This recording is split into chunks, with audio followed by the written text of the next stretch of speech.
Why do you want them to listen to your podcast?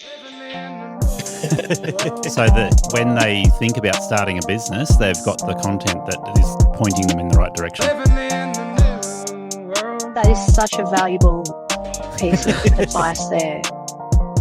The change in mindset makes a massive difference. Welcome to Aussie Lawn Stars. Welcome to the dungeon, Prez. Back to Gazza, Aussie how are Lawn you? Stars. I'm struggling to keep my eyes open. Big day. I've got bright lights on and right staring me in the eyes, and I'm like, it's like a deer in the headlights. Yeah, it's suffocating in the dungeon there with no windows. Got to make it look good for YouTube because I need people to find me and add me on YouTube. I need more subs on YouTube so that I get taken seriously. Yeah, you just need a bit of Photoshop. You'll be right. Well, I'm working on it. I think I'm going to change platforms soon and see if I can use an artificial background. Otherwise, I've got to get Temu to print up a background for me. Yeah, it comes the size of a business card. Ask for 3 meters by 3 meters and get it 3 centimeters, right? That's it. But now I need the bright lights so that my face looks pretty. But I've got to work on that so that YouTube looks better. You might need brighter lights. No. I think they're bright enough, right? Surely I'll look good in that light. Yeah. Oh, right. Oh, yeah. But yeah, I'm going to get a designer hoodie and a designer shirt with logos on it for Aussie Lawn Stars. Yeah, make sure they get the spelling right, eh? That would be a damn shame if they didn't.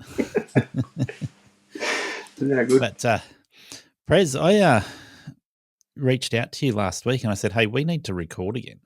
Yeah. And I swear it had nothing to do with the fact that you're on BJ's podcast. But for people who don't know about BJ's podcast, they need to look up Into the Green and go and check that out and listen to Prez teaching BJ a thing or two. Yeah, no, it's he's a good fella, eh, BJ? Yeah, He is. He's a awesome. good lad. It's good. I'm going to head down to that. Are you going to the expo? Look, I've been telling everyone I'm not, but we'll see. Yeah. We'll see. Surprise. I'm tempted.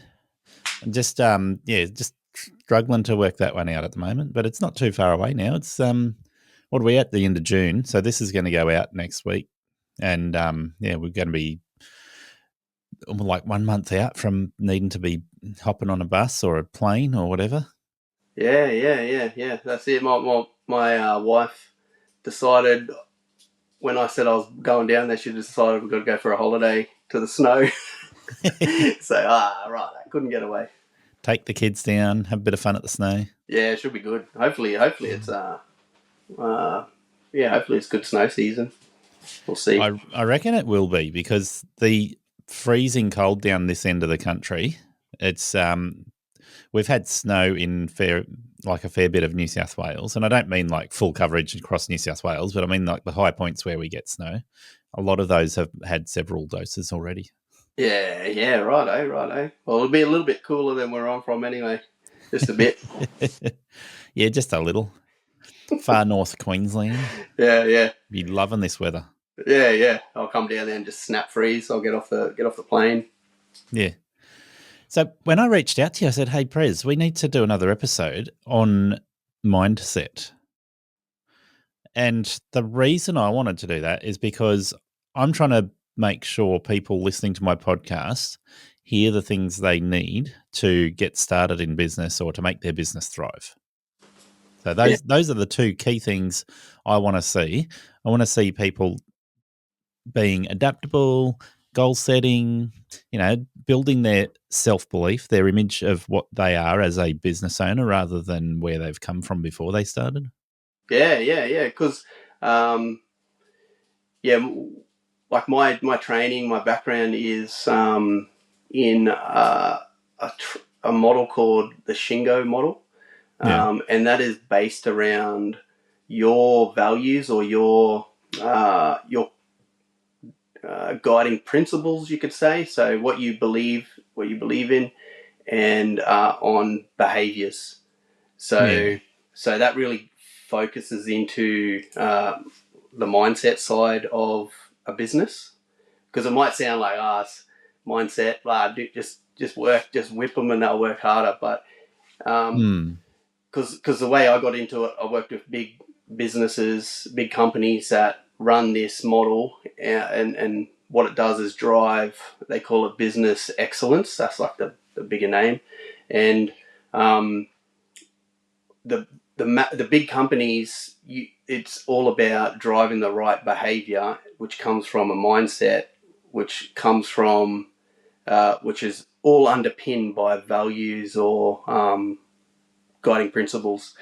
So yeah, it's a big one, and when I that's why I got into this. So like when I see like the companies do it, I'm like, why don't little businesses do this? Because it's so easy to get.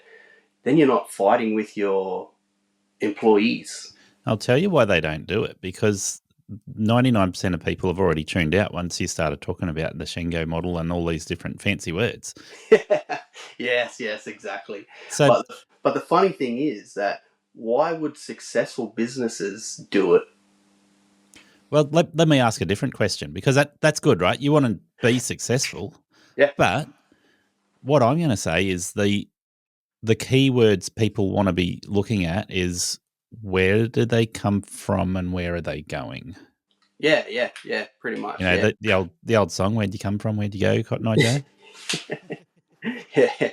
But it's seriously, if you're coming into a small business, probably working solo, then you're going to come into that with a whole heap of self-beliefs and self-limiting beliefs based on your background and your history, and those are going to revolve around things around who you are as a person, who you are in your family, with your children, with your parents, with your boss, because chances are you're coming from being an employee. Mm. And so what I'm getting at with this is people need to recognize that they think a certain way because of who they are and because of their background and their history. What I'm asking you is, help me learn how to change the things that are important to change so that people start thinking about the things they need to know to make sure their business is going to go where it needs to go, or where they want it to go, because not everyone wants to go the same place. Yeah, 100%. But yeah, if they're just carrying baggage from their history, then chances are they're going to have a lot of cancer in their business. mm-hmm. Yeah. What do you Yeah, because yeah. Anyway, So what I would point out there is examples I had to learn the hard way. So when I started a business, I didn't know how to do pricing. So one of the things that I've had to adjust in my mind, so it became a mindset that was beneficial, is what things do I need to account for in pricing? Do I need to work off an hourly rate? Can I work off a set job rate? Within those rates, what are the expenses I need to pay for before I can actually pay myself? So one of the things people never think about until they realize they're in deep is, how do I pay myself? Now, typically speaking, you need to, even if you're solo, and sole trader and solo are going to be synonymous a lot of the time, right? But they're not exactly synonymous. Sole traders can have employees, and solo guys don't need to be sole traders. They can run a company, a family trust, all sorts of different things. Yeah. But solo and sole trader are often synonymous. And what I mean by that, we're talking about people that are going, okay, let's jump in, run a business where I am the employee. So that's how they pay themselves, right? They do labor and that's their pay.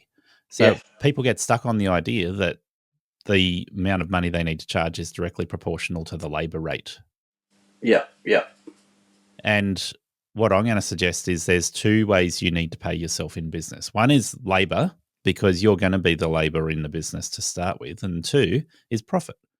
So if you think you can do one or the other, you're wrong. You need both. Yeah. So there's a mindset that I've just established needs to be thought about before you even start doing your business.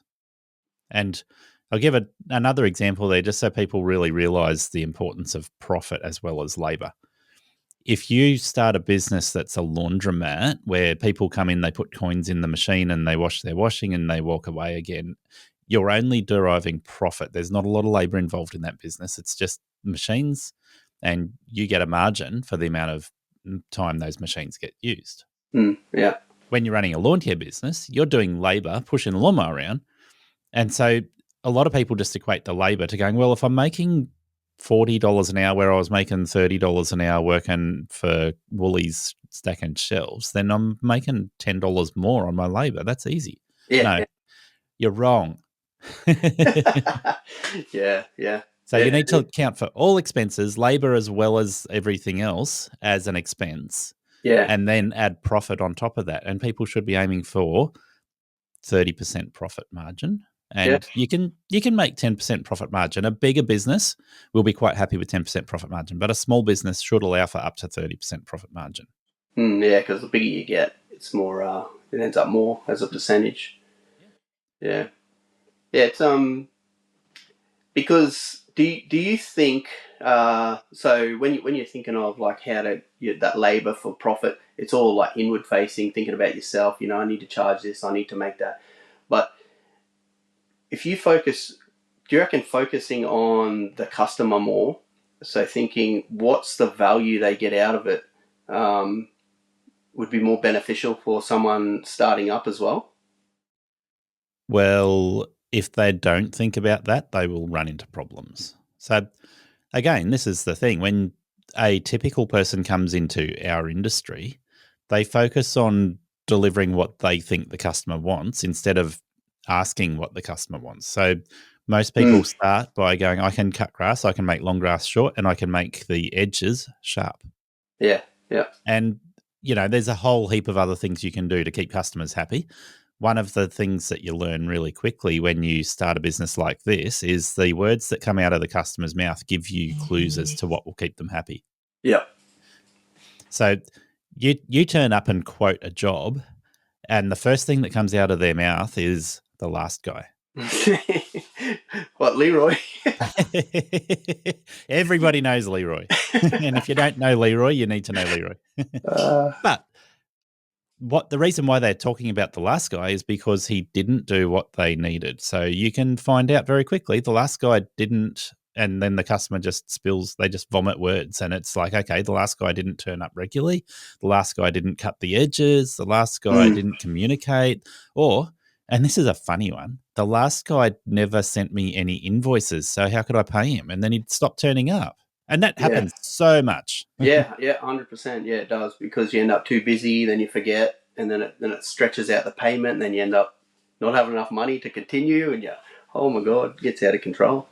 So you need to become intimately acquainted with the last guy, and Leroy will love me saying that.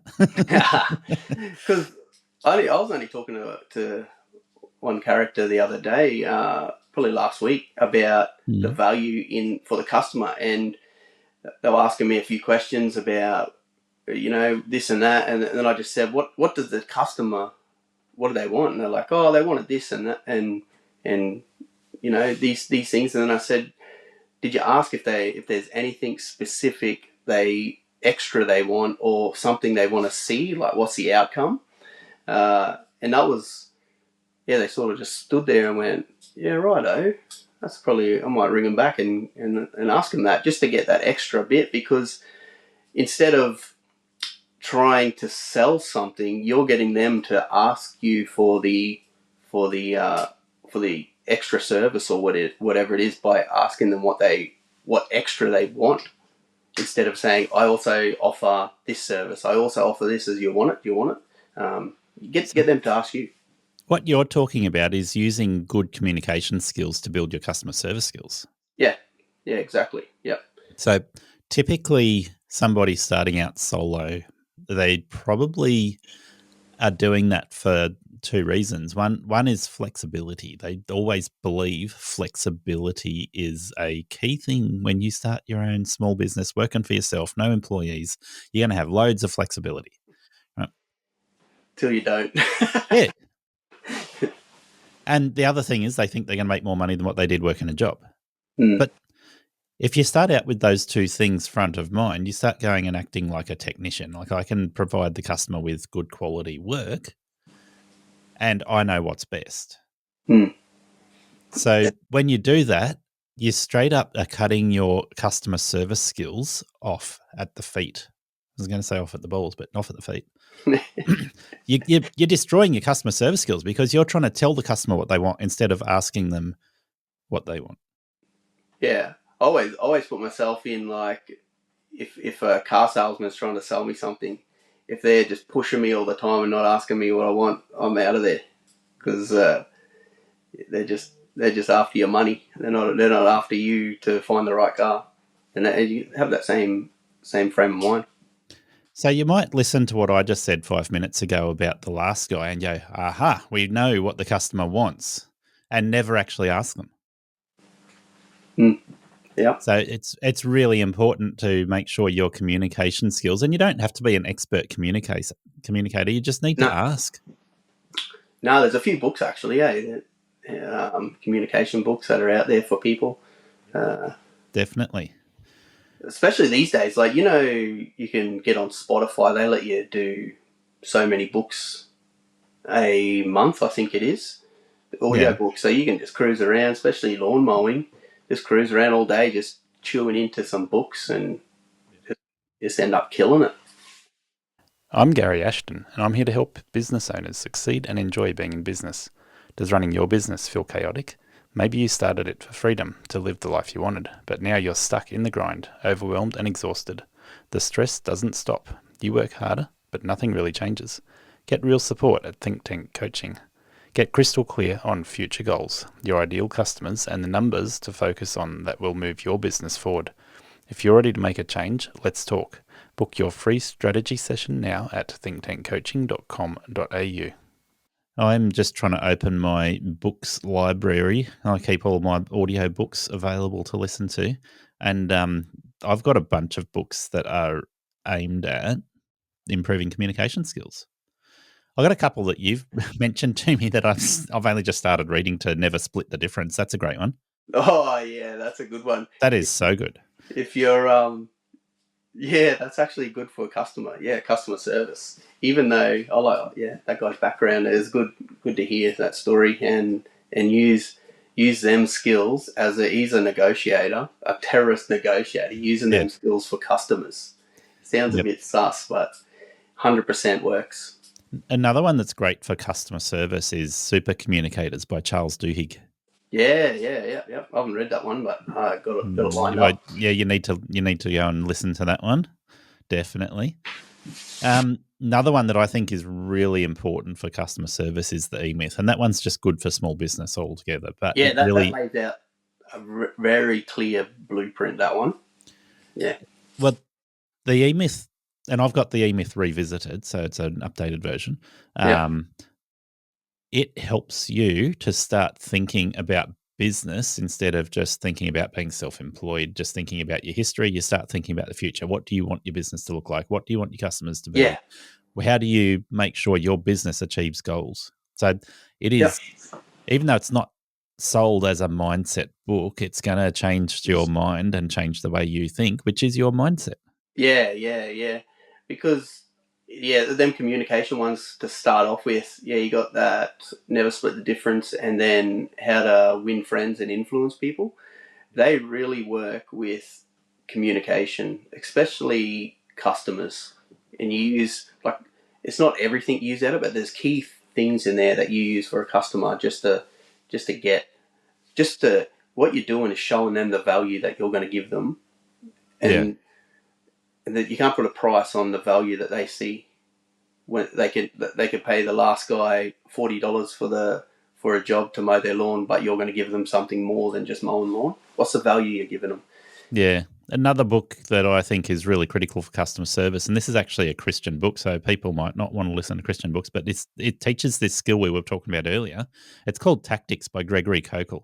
And the whole point of that book, as I said, from a Christian perspective, is how to actually bring people into your way of thinking. And it's about not trying to push your way of thinking on somebody as it is about asking people questions. So trying to find out from them where they're at. Yeah. For customer service, that is absolutely critical. Yeah, because in what I do now, the biggest thing I was told was just be curious. So helping someone find what they want to do or where they want to go in business, it's just being curious and asking specific questions to bring out what's already in their mind. So Yeah. Another one that I love, and I just love the title of it, but mistakes were made, but not by me. yeah, right. So yeah, if you want to change the way you think, that's a great place to start. Yeah. Yeah. Anyway.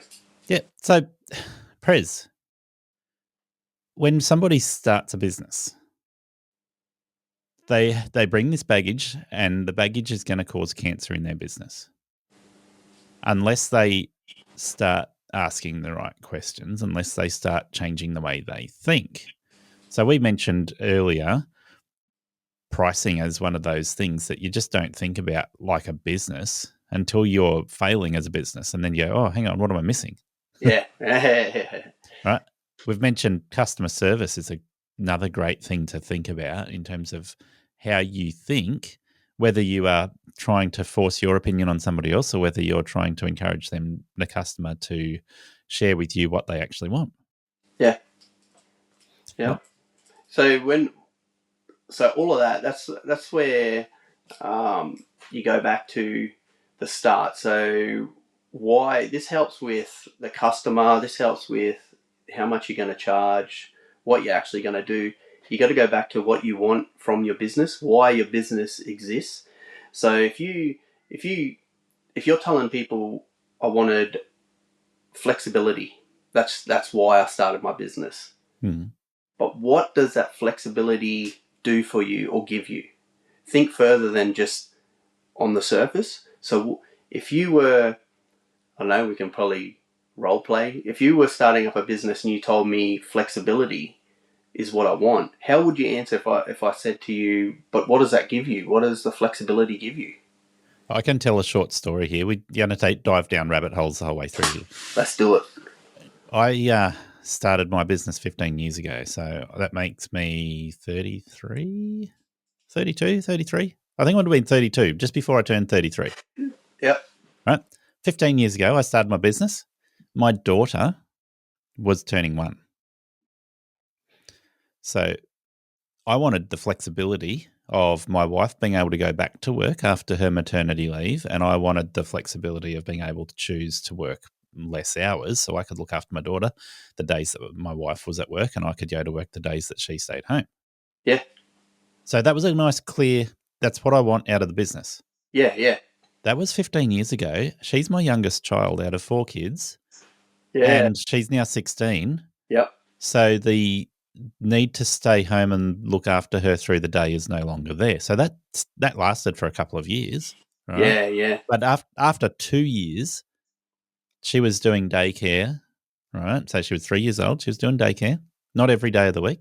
Yeah. But I was able to do a lot more work than I was when I first started the business. So that the notion of needing flexibility is something which people need to go, okay, this is adaptive and changes over time. If I'm just doing, if you want to be one of the 95% of businesses that fail in the first 12 months, you might classify yourself in this category and say it's not actually a failing. It just needed to fit that model while my child was not able to start daycare. Yeah. But if you think back to when you needed that flexibility, why would you want to be home more and let your wife go to work? Why would I want to do that? Yeah, why did you want to do that? So that she didn't lose her job. And what mattered if she lost her job if you had one? What mattered? That's a really good question. Yeah, that's right. It's a really good question. And I would say even today, the relevance there is going to be around the issue of cost of living and whether you can afford to live off one income or not. Right. So if your business is doing well, you can afford to live off your business and support your family without needing your partner, male or female, to go to work. Yeah. Or they might join you. So that shows you, like, when you keep asking, like, finding out the real reason or what this business will do for you, and why you're doing it, you get right down to the bottom of it. And then once you know, it's clear as, and then that's when you can go forward as, like, now what can I do? Can this business support whatever, do what you wanted? So then you can clearly do that bottom thing of as low as possible of why you started it.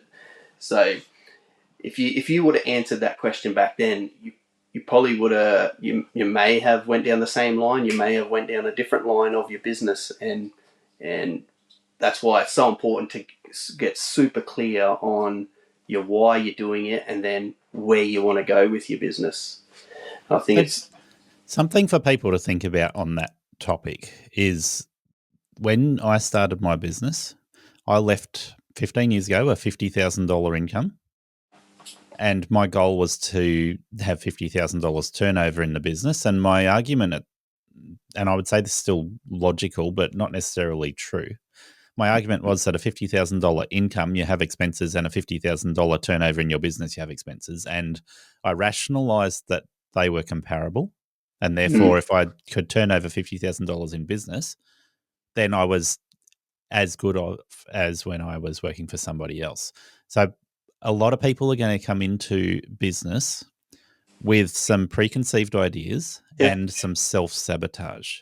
Yeah, definitely, yeah. And it's really important that you hear what I'm saying there. If you think that you only need to achieve a certain goal, or you think that that's all this industry can support, then you are putting a limiting belief on your business that will slow it down and restrict it more than the actual industry will. Yeah, definitely. Yeah, 100%. I've done 260 plus interviews. And in that time, I have spoken to people that are no longer in business. I've spoken to people in every part of this industry that have wildly different results. And it comes down to what they strive to achieve and where their mindset's at. So you can do a really poor job and give up and go and do something else because you believe that's all you're ever destined to do when you're doing this. You can do a really exceptional job and you can be self-supporting and no problems. You can run a business with unlimited number of employees and build the business as big as you want to. And it really comes down to whether you are restricting your mind, restricting your business. Yeah, definitely. Because who did you have on before? Baccio? Baccio, yeah. Yeah, and he was paying like $13. Was that good when he started? Yeah. It's a great place to start from, isn't it? Yeah. But don't kick yourself over, because it's only, you only know what you know. And exactly. You just get better as long as you keep, like you said. Imagine if you come in and said, $20 is an hour, and then you do it for 6 months and go, this is a waste of time, there's no money in this, see you later. Instead of, what can I do to achieve my goals or whatever, to keep moving forward. And that happens a lot, where people just say, there's definitely no money in this business, whatever the business is, because I've tried it, that's it, give up. Look, I've done a lot of interviews in the last 12 months that are aimed at helping people to understand our industry and understand how to be in business better. So Kim Arnell is one of those people who's an awesome person. You actually recommended I interview her. She's really good at helping people to understand she's how to handle employees and their HR side of business. Yeah. Another one that is really good is the Profit First for tradies. So if you jump on and you listen to that one, you're going to hear straight up a whole heap of accounting practices and bookkeeping skills that are going to help you make sure your business is profitable. The dirty word we were talking about before. That's a good book too. She's got for tradies, Profit First for tradies. Yes, it is. I highly recommend helpful. Yeah, and she's available. If people contact her directly, they can either get help directly from her or one of the many people that work with her to get your bookkeeping in order to make sure you're profitable. Efficiency is the thing that rules a business and the decisions you make as a small business owner. Right Mowers give you the options in their product lineup to match efficiency with size, fuel usage and the type of jobs you want to target, from catching to mulching or side discharge, from roadside verges to acreages, and manicured lawns to 6 feet tall and super long. I've been using the Right Stander I 42-inch with a Catch Pro for manicured areas and the Stander ZK61 to maximise productivity for large open acreage mowing. If you need to replace your push mower, try the 32-inch Stander B. If you have more open access to residential properties, there's a 42 through to 48-inch option that suits you. And if you want to enter the acreage market, the 52, 61 and 72-inch machines have choices in engine size and model type to suit the work you want it to do. Right Standers go the distance, saving you time and money season after season. So there's a bunch of interviews I've done with people on dealing with employees and dealing with the various different aspects of business in the last 12 months. So if you just jump into my archive of records there, you will find, particularly in that last 12 months, there's a lot of podcast episodes that are aimed at helping people to get their mind around various issues on how to run business. And it's going to help regardless of where you're at in business. Yeah. Like, did you say mind? Mindset. Mindset. No, don't do it. It's illegal. Yeah, that's what it comes down to. The thing I want people to hear today is, regardless of where they're at, if they can recognize that their brain is thinking a particular way about a particular topic, they can then change that. Yeah, because even successful businesses, that there's key things that a business has to just go to that next level. So if you're successful now, imagine how successful you would be if you took on some more some different key business elements. Imagine like how far you'd go if you're doing good without them. That's instead of saying I'm doing good, I don't need it. Imagine the potential if you took on just 5-10% of what these successful businesses do if you're not doing them. Imagine. Yeah. Yep. Well, we've talked about a few things that people are going to come across when they first start their business. If we mention a bunch of topics right now, the things people are going to start asking when they think about starting a business, the first thing they're going to ask is, what equipment should I use? Yeah. I'm not going to give you an answer to that right now. Go back and listen to my archives. the golden three, isn't it? Yeah, okay. So a mower, a blower, and a whippersnipper, and then obviously something to contain them, whether it's in your back of your vehicle or in a trailer or you buy a truck or a van. But anyway, that's not where we're going. Okay, that's your first system, is making sure you've got the right equipment for the job, and we've got archives that will help you work that out. I said a magic word there, system. Oh, stop it. Yeah. Right down my alley. Once you start looking at starting a business, you're going to come across a bunch of systems that you can utilize. And my first mistake was to not utilize systems when I started the business. I was just using guesswork. But yeah. So, do you know what? So, if you look at what is a system? System is like a group of tools. So, what is a tool? A whippersnipper. Yeah. Think of a tool. So it's like, I think of it as a tool is a single device to accomplish a specific task. Okay, so yeah, it could be a whippersnipper. Could be a form that you use to when you do a quote. So you ask them questions that we were talking about before about what do you really want to see from this job or this yard. That's a tool as well. Now, if you don't put thought into that system, you're going to go to the lowest common denominator. And this is fine. I've done it plenty of times, and most people in our industry will do this at some point in time, a handshake agreement. Yeah. Right? So get a call, request to go and quote a job. You turn up, you go, oh, yeah, I think that's worth $80. High five. And you're like, I can mow your lawn for $80. You want me to come every fortnight? Yep. Shake hands. See you later. Yes. Nothing wrong with that, okay? Yeah. Until there is. Yeah, always until there is. So, yeah. So when you're talking about a form for quoting, that allows you to start doing a bunch of things. And the key word there is to make sure that you and the potential customer, the client, can put each other's expectations on the table. Yeah. And if it's in writing, it's easy. So I come across a guy, Jack Hamilton.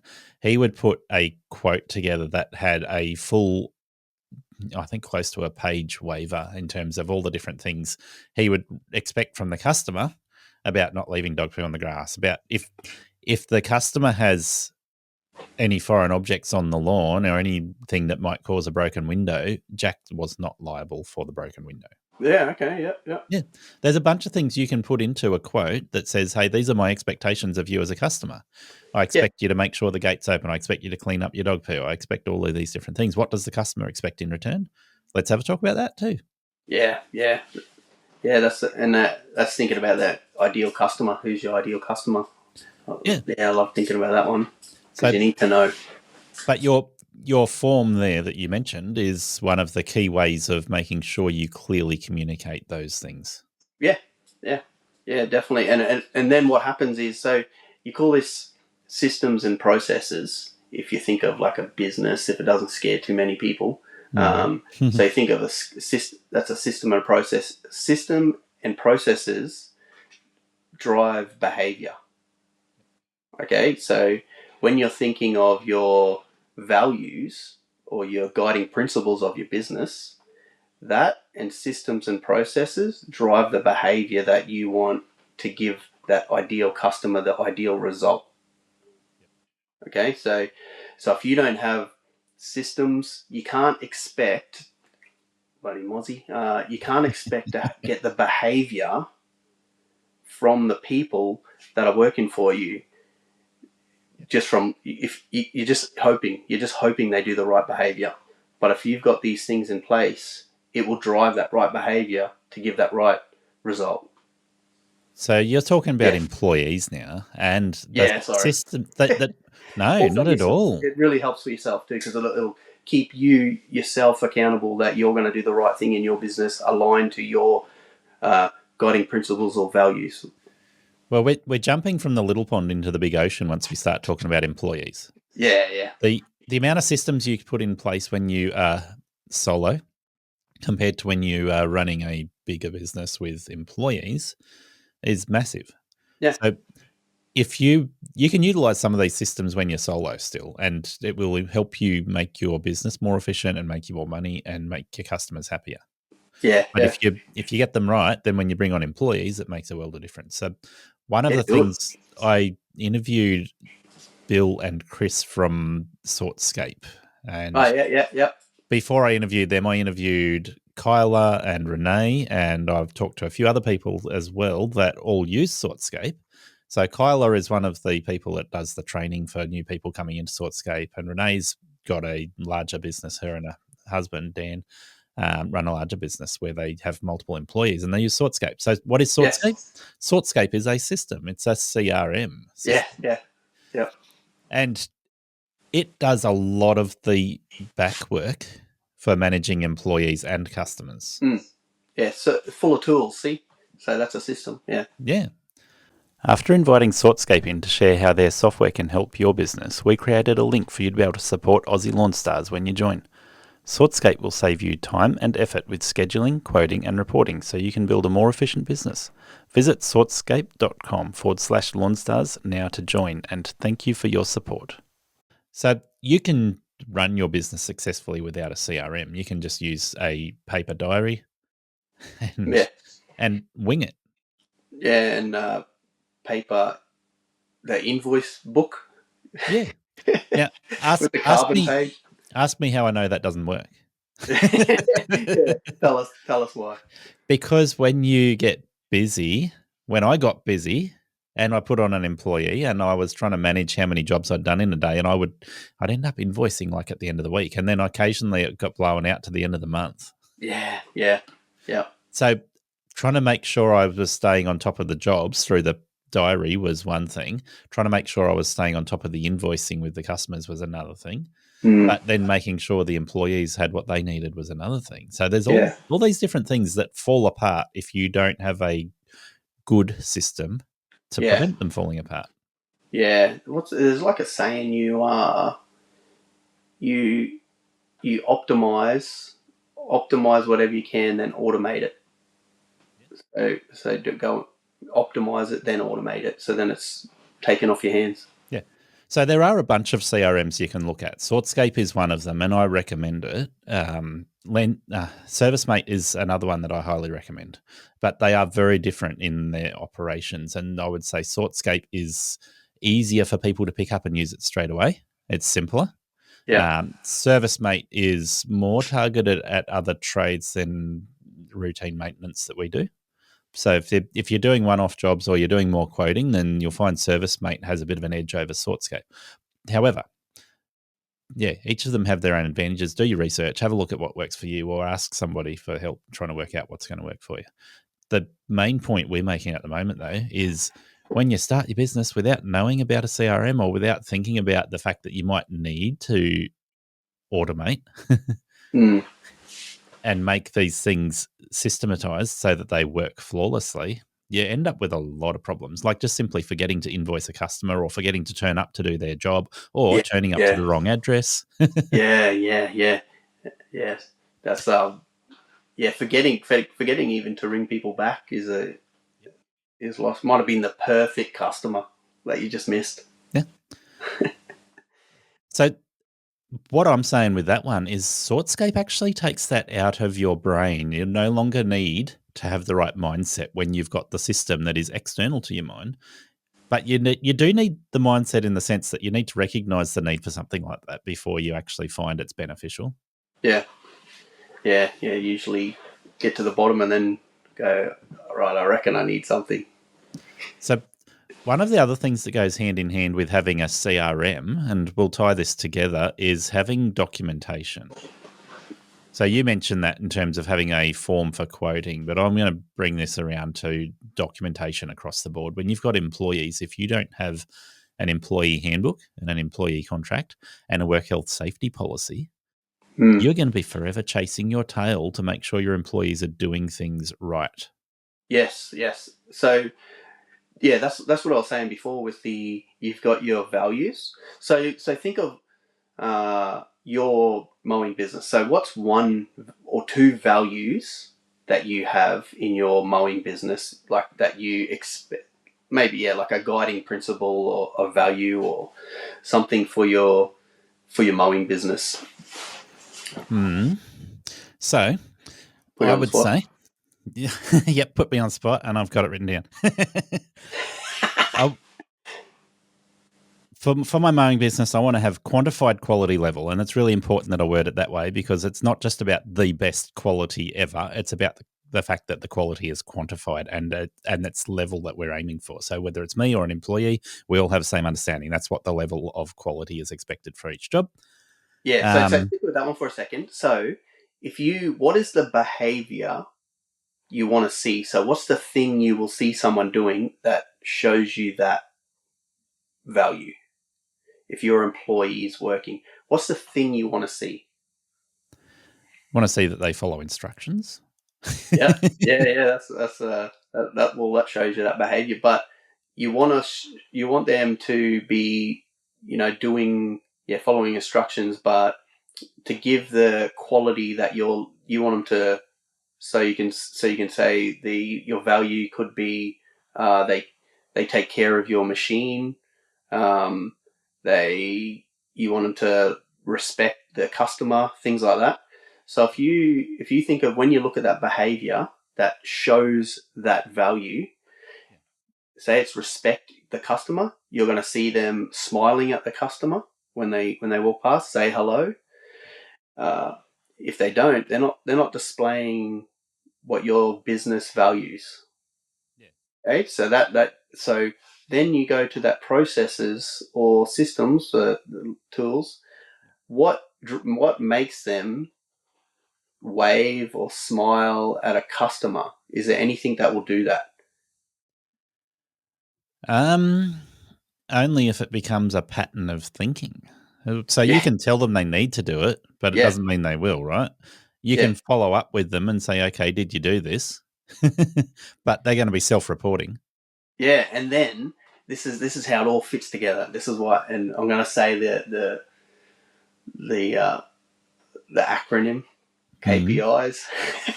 Ooh. So this is where it all fits in. Is what drives that stuff is you can say, righto, every time you get every time I hear a customer say you smiled at them or waved to them, or they remarked how friendly you are, I'm gonna put that towards an end of year bonus or 6 months bonus. So if you hit a target of, if I get so many compliments a year about you, you get a bonus or whatever it is. So then that KPI or target or whatever it is, that drives that behavior as well. And it's all based on what you value in your business. Okay, so it's coming back to why your business is there, your vision. So it's all built up from comes back to a mindset. So what you're suggesting is that you're taking your mindset to the next level with trying to impart that same mindset with employees through a structured KPI. Yep. And these things, so this is one thing I see, especially with a service, like a time-based business where you pay per hour an employee and you expect them to do more work faster. Yep.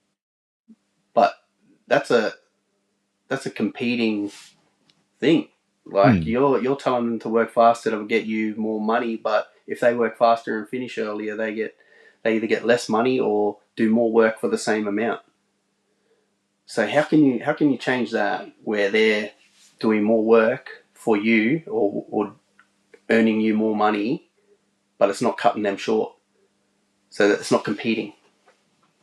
That's a hard one, and I see it especially in time-based businesses.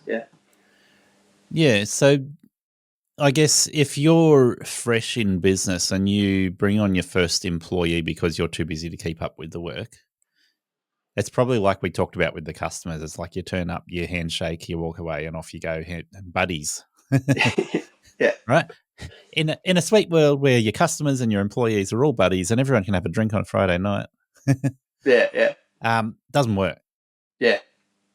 So what you start thinking about is, okay, I'm going to go back to the employee and tell them that they're a terrible employee. They say, see you later.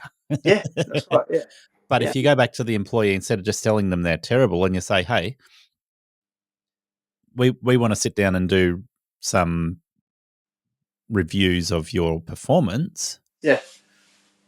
Then that can either be a positive or a negative thing. So if you say we're doing performance management or performance meetings, that indicates typically that's going to be a negative thing. Like we got to pull you up. We got to correct you. You're doing something wrong. Yep. But if you come in with that dirty word, key performance indicators. Yeah. They drive the ideal result. The ideal behavior, which drives the ideal result. So what we're really saying is let's find a way of encouraging the employee to strive for better. Rather than using the stick, we're using the carrot. Yeah. Right? Yeah, that's the way to do it. And so if you think, probably can't think on the spot here, but if you, how would you drive someone to work faster by paying them hourly? By paying them hourly? Yeah. How do you make them excited to finish at 3 o'clock instead of 5 o'clock? When you're paying them hourly. When you're paying them hourly. There's two things that I would do. And people criticize me for what I do. That's all good. Bring it on. One is structure their pay scale according to their skill level and their responsibilities. So you get to get a higher pay rate, a higher hourly rate when you're performing at a level that warrants that. Yeah. Right? The other one is, hey, I noticed you're working quickly. You're going to get a 8 hours pay even though you did 6 hours work because you did the equivalent of 8 hours work. Yeah. You could pay per job. Yeah, not dependent on time or how fast they do it. But as long as they don't freaking just smash through it and leave it like crap. Well, I've seen other people do that where they're like, you're getting paid for 8 hours, and if you get the jobs done quicker, good. Yeah. But yeah, you do you do need to you need to have those other KPIs Yeah. to make sure that the quality is there. Yeah, and I keep saying it, like the ideal, that's the best thing to say, is the ideal result. So you can drive a result that's not ideal for your business. So you got to think of what's the ideal result, ideal behavior that you want to see. Who's the ideal customer? Because you can have any customer. Who's the ideal customer that you want? And it'll make you think a bit different to just going out and saying, I want every customer that you can get. You want the ideal one that's for your business, that comes back to why you're doing it, your vision, your values. Yeah. All mindset. I'll stop it. I see a problem here. What is it? I'm good at problem solving. I'll give it a crack. When you're chasing the ideal with your customers and with your employees, you're essentially trying to clone something, and cloning something is inherently problematic. So particularly with employees, if you're trying to make your employee a clone of yourself without recognizing their individual needs, then you end up with either you can't find somebody that fits well, or you find that they're going to cut corners to try and make it look like they're meeting the KPI. Yeah, that's right. Yeah, so that's not achieving the ideal result. No, not at all. And same with customers. It's a result, but not the ideal result. Yep. Same with customers. I'm a very strong believer in, hey, you're not my customer if X, Y, Z, right? So I want ideal customers, and if you're not ideal, off you go. So you just hold up a thing and say, are you any of this? Well, you want your grass cut? Go and talk to BJ. Or what's the other fellow? Dan. Dan, yeah. Go and talk to Dan. Don't ask me. Yeah, he'll sort it out. Bring his walker.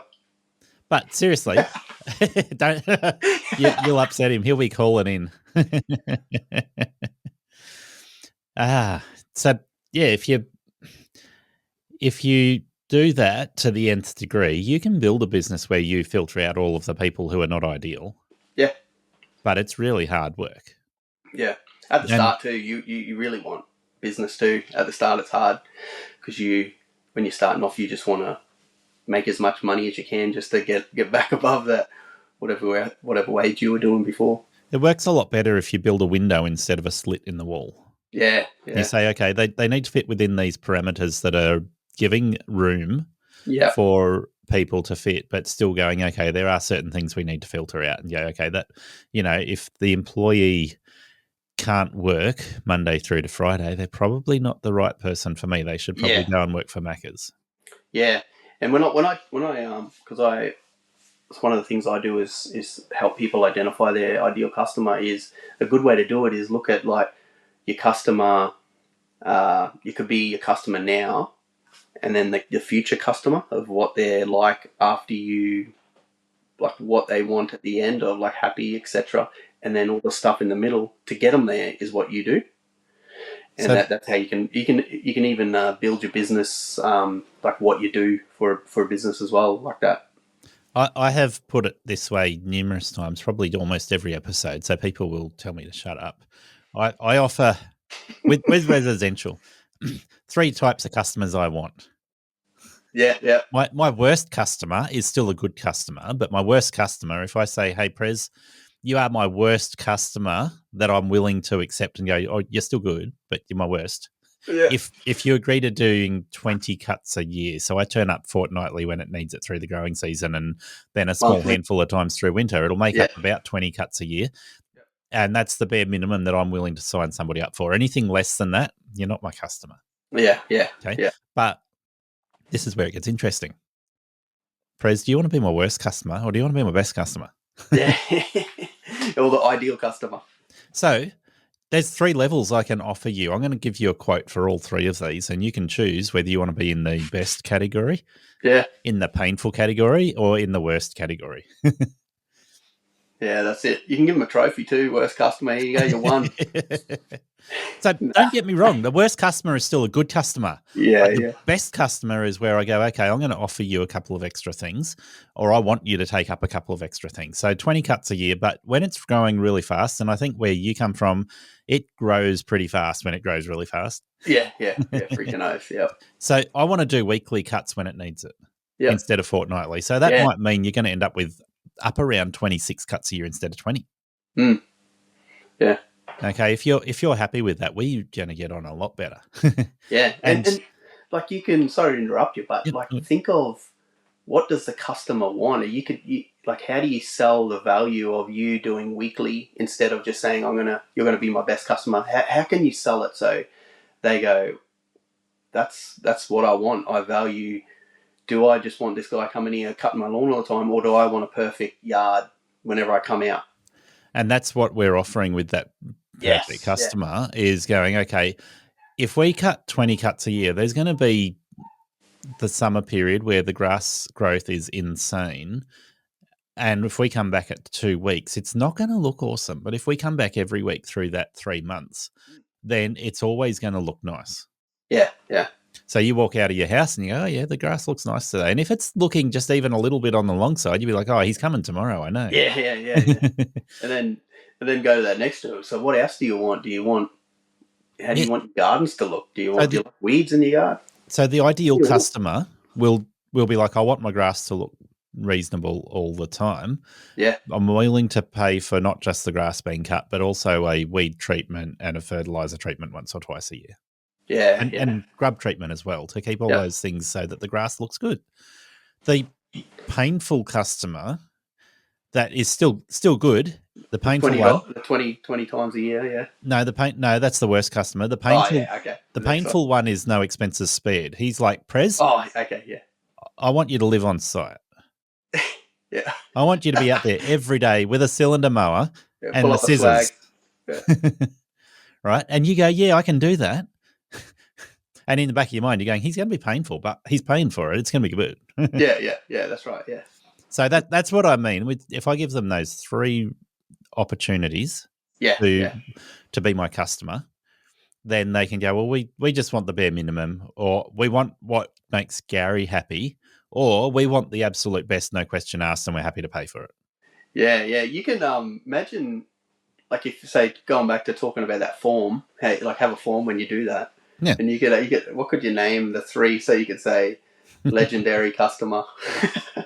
Yeah. So you just name it and then tell them all the stuff that you can do and offer them what do they want, and then you can say, well, you actually fit this section. Look at this. This sounds like you. Yeah. So one of the things that brings out is that you're giving them 3 quotes in one. Yeah, that's it. Yeah. So you can tell them they don't need to get another quote because they've already got 3.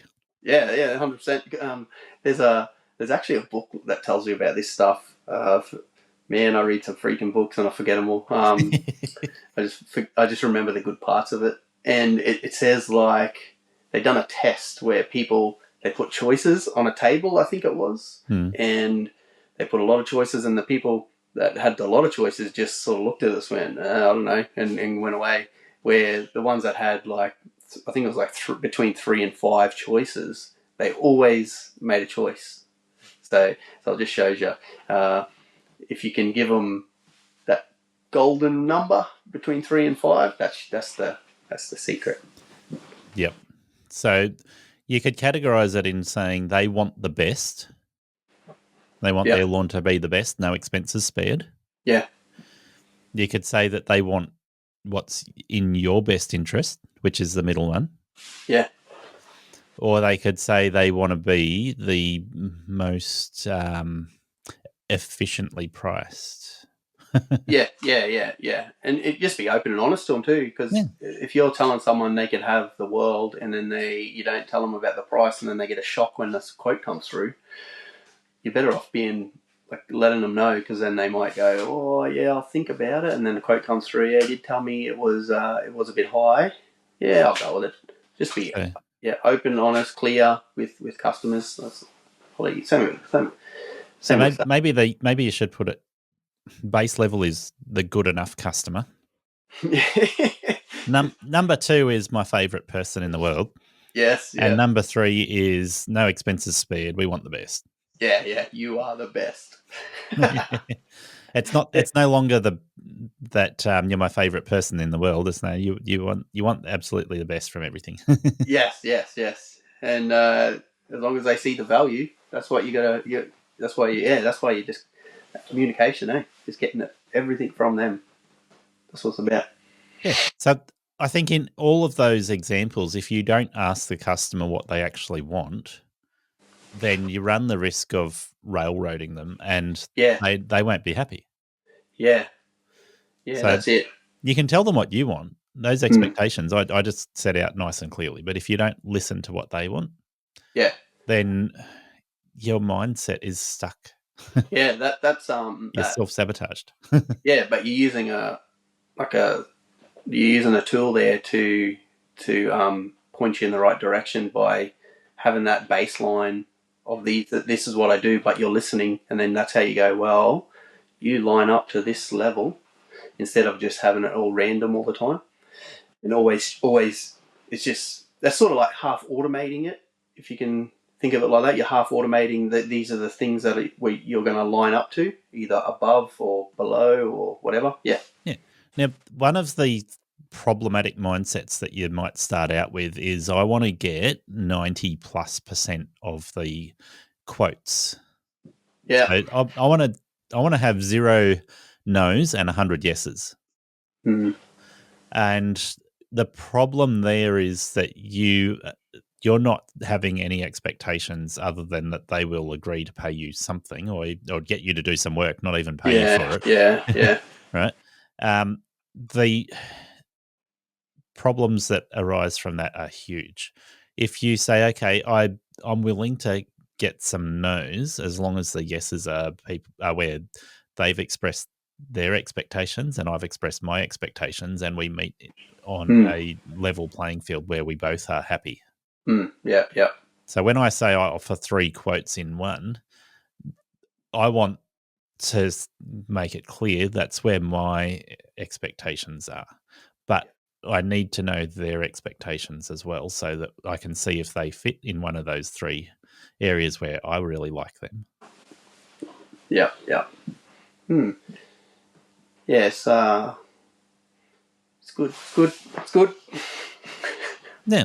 So we've covered a few different systems at the moment. I'm just trying to think if there's any others. So we talked about the idea of making a profit and doing CRMs to allow you to manage customers and employees and scheduling.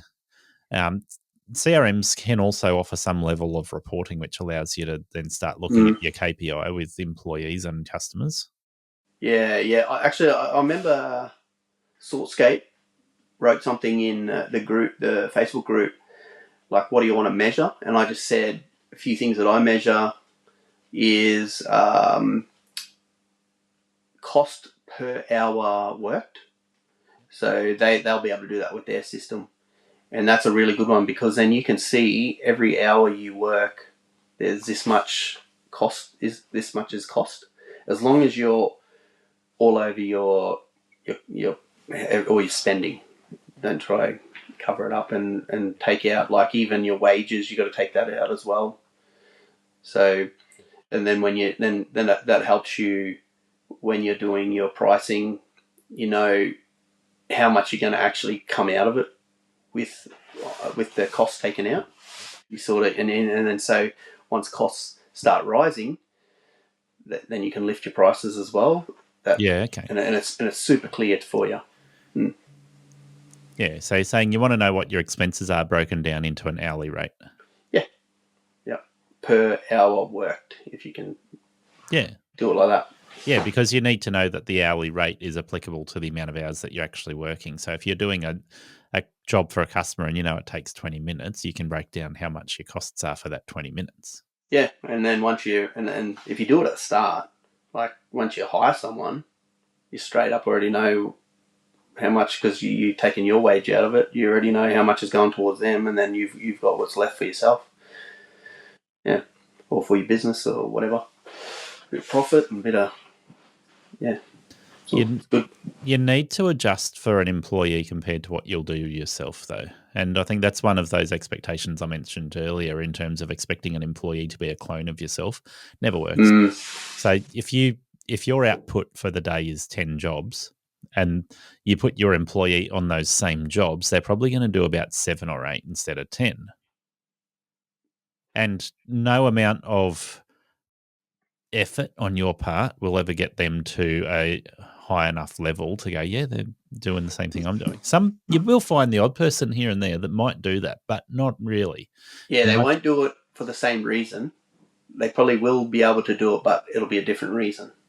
So you're going to find there's compromises when you've got employees, and you need to factor that in. Yeah. Especially, that's why them things that drive that right behaviour. So you do it because you're the business owner, and you do it because it's your business. But what will drive that person to do the same thing, and it won't be the same reason you're doing it. Well, if you reduce the expectations and you go, the employee's going to work at 70% of my capacity and still achieve their other KPI, then that's a win. Yeah.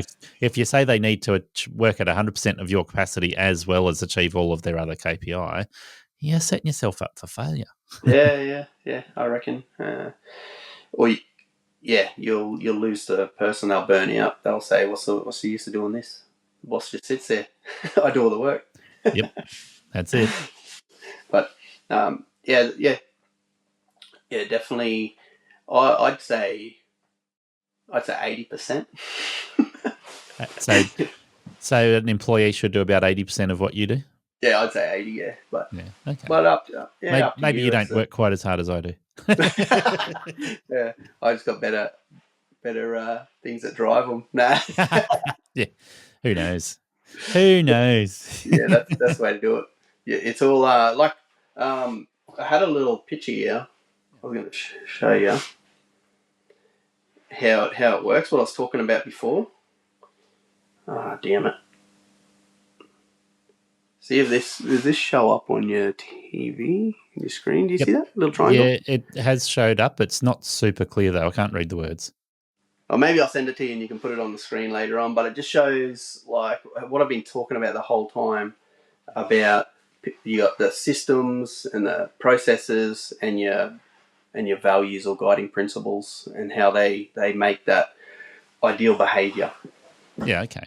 Yeah. So it's actually So that's from that Shingo training. My background.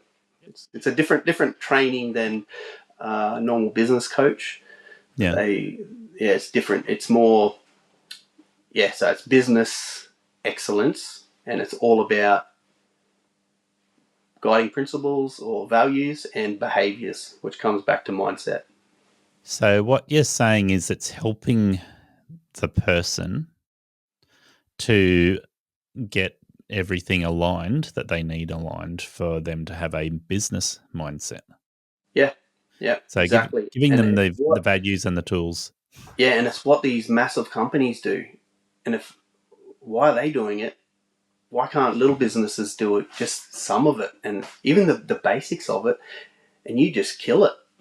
Being a little business, you just do the few little things that the fundamentals, which is really just them couple of things, the fundamentals, and your business just goes boos.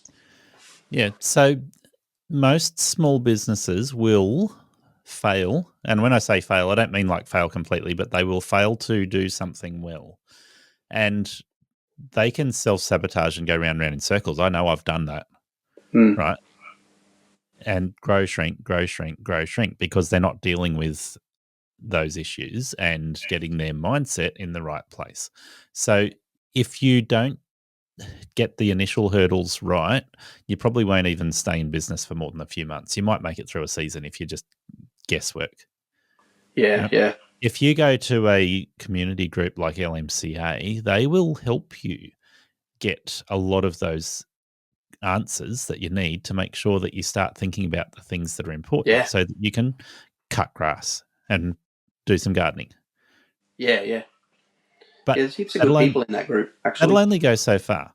So the communities can give you resources, but they won't help you utilize those resources on your own.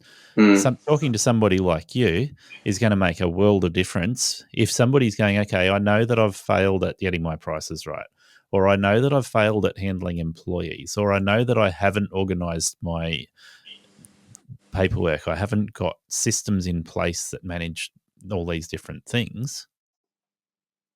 Talking to somebody like you, listening to this episode of the podcast will help them to start going, all right, I know that I need to formulate systems and have a plan so that I can start thinking like a business needs to think to make sure that I can succeed in every aspect.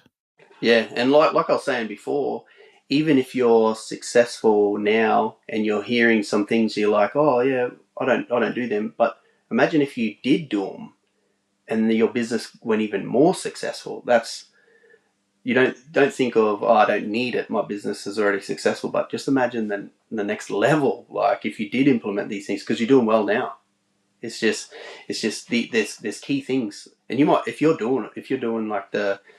that clear vision and the purpose of why you're doing it, you got your values stuck down and the systems, like if you're doing all that, you're probably already on your way. So yeah, but wherever somebody comes from before they come into our industry, chances are they've got a fairly fixed mindset and that they will struggle with one of those areas that we've mentioned. Yeah. Or all of them. Yeah, especially, you hear, so people start a business because they hate their boss or their boss was shit or whatever, and then they struggle to have people have their own team. Yep. There's a saying I've got here. What is it? So if you can think of, in your last jobs, did you have a good boss or a crappy boss? I could tell by the face. There was both. Yeah, that's right. Yeah, and so if, what's this saying here? It goes, the only thing of real importance that leaders do is create and manage culture. If you do not manage culture, it manages you, and you may not even be aware of the extent to which it's happening. So that's what happens if you come in because you hated your boss, most likely they don't care about the culture in the team. And then when you do it, are you doing the same thing or are you managing the culture? So culture's a funny word, I suppose, when people start thinking, what the heck is the culture? What makes the culture? How do you do culture? How do you do it? Yeah, and it comes back to that little triangle I just showed you. Yep. Yeah, a good analogy there is in terms of outside of business, but in terms of how society works. If you have a good functioning culture in society, then people have access to all the things they need. They generally can function at a fairly happy level and function in society in a way that works well. Yeah. If you remove one of those things out of that culture that helps them to function, then you find that the whole community suffers, and you'll find issues with all sorts of things going on. But the mental health in that community will suffer. The physical health will suffer. Every aspect will suffer as a result, and you will see all sorts of issues arise when things are not organized and planned for. So the same thing goes on in business. If you don't sit down and actively plan the culture, then it will just degenerate to the lowest form. Yes. Yeah. And that's you as the boss of the company.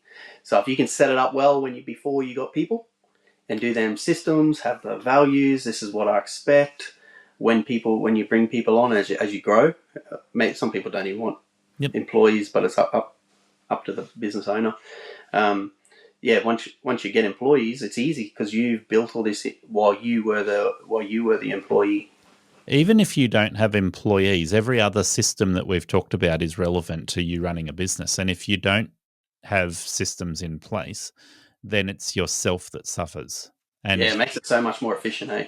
Your own mental health will suffer, and you become self-sabotaging if you don't have plans in place to deal with all of these systems. It just means that you end up just going around in cycles like grow, shrink, grow, shrink, grow, shrink. Yeah, and it just ends up, because it gets harder and harder as expenses go up. Yep. Cost of living goes up. Then you get cranky, cranky at customers, lose customers. Yeah. Yep. Exactly. Like a vortex. But bud. It's I really like the way the way I've been trained in this model of coaching, because it's really focused on the owner, the mindset of the owner. Yeah. And I can tell you, if you do these few things as a business owner, you 100% kill it. 100% of the time. Like I told one of the guys I'm helping, he rings me all the time. He'd probably be listening to this. I'll tell him to listen to it. Andrew, his name is. But he rings me up, thanks me. But what he says to me is he probably would have got there eventually, because his background, he started, he's a lawn mowing business, lawn and garden, and does a bit of landscaping and stuff. His background is project management. Okay. And then when he started this business, he got onto me and through another person, and he said, I probably would have got there in the end, but you pretty much put it all up front before it went too far to bring it back. Yep. So it straight away put him on the right path. So putting all the fundamentals in place, which was really good. And he's loving it. You should get him on one day. Yeah, for sure. I think this is where the rubber meets the road, because most of the things we've talked about in the last hour, you can learn through trial and error. Yeah, that's right. Yes. You listen to this episode, then you go away and you start making plans and working it out, and you'll get there. Yeah. But the biggest hurdle most people have to deal with is their own insecurity. So if you're learning by trial and error and you make a mistake, typically you go backwards, not forwards. Typically you go, okay, I can't do that. Rather than I have found one way that doesn't work, you go, all right, that doesn't work at all. So most people will fall into that trap of shutting down rather than regathering and stepping forward again. Yeah. Yes, you can do it without any other help, just by listening to this and going, okay, I need to start addressing these things and address the way I think and address the actions that come as a result of that. Yeah. It is really worthwhile considering asking Prez to hold your hand, or to have somebody else who's an accountability partner, have somebody who's a business coach who can keep on your case to go, okay, what are you acting on? What have you learned? And what are you changing as a result of what you learned? So that it stops them from self-sabotaging when they, dirty word, when they fail, when they learn something that didn't work. Yeah, what some of the big companies, probably one that everyone will know is Facebook. They measure, so one of their KPIs is the amount of, let's just call it risks. So the risks they take, but It's not the amount of risks they take, it's the amount of risks they fail at. Right. Because they want to measure that people are taking it, the chance to fail, but without wasting, like in a small business is a little bit different, but taking that risk. Because if you try something and it doesn't work, you can always go back to exactly how it is that you got now. So you want to try something different, give it a crack, doesn't work, go back to exactly how it is, try something else. But don't just go give up and say, no, I'm just going to keep it like this all the time. Just keep trying to improve. So, if you paid attention and you're taking notes from this podcast, you'll go a long way just with these lessons that we've learnt today. Yeah, well, the biggest key I can tell you is the three. Yeah, I said it on BJ's podcast. The three things that I coach people in is their vision and purpose. Yep. Which comes back to why you're doing it, where you want to go. The ideal customer, because if you don't have the ideal customer, you'll just be taking any customer. And then what to measure to to point you in the right direction and tell you if you're successful or not. And then if you get them three, that's all. The rest is just like cream on top. You smash these three out, you are killing it. Yeah. So that's why, it's good. It's good. So those three things, when you sit down and just list them off, you might go, "Oh, that's really daunting," or "It's really hard to work out what they are." Mm. When you bring it into perspective of going, "Okay, this is like how am I doing my business at the moment? And does it align with those three things?" That's when you start to go, "Aha." Yeah, you can do it yourself. Like, don't ring me if you don't need to, or talk to someone else. But you can do it yourself. Like, why is your business?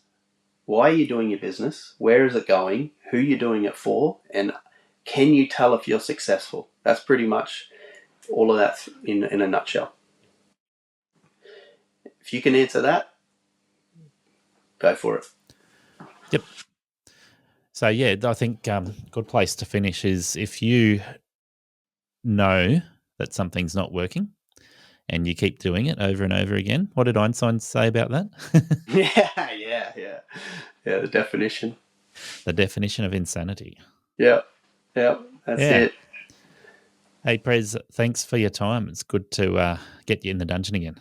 Yeah, no worries, bud. No worries. And if you make it to the expo, if you go to the show, the networking night, I'm doing a speech there, and it's I'm G'd up about it because I've got something different than what you usually would see.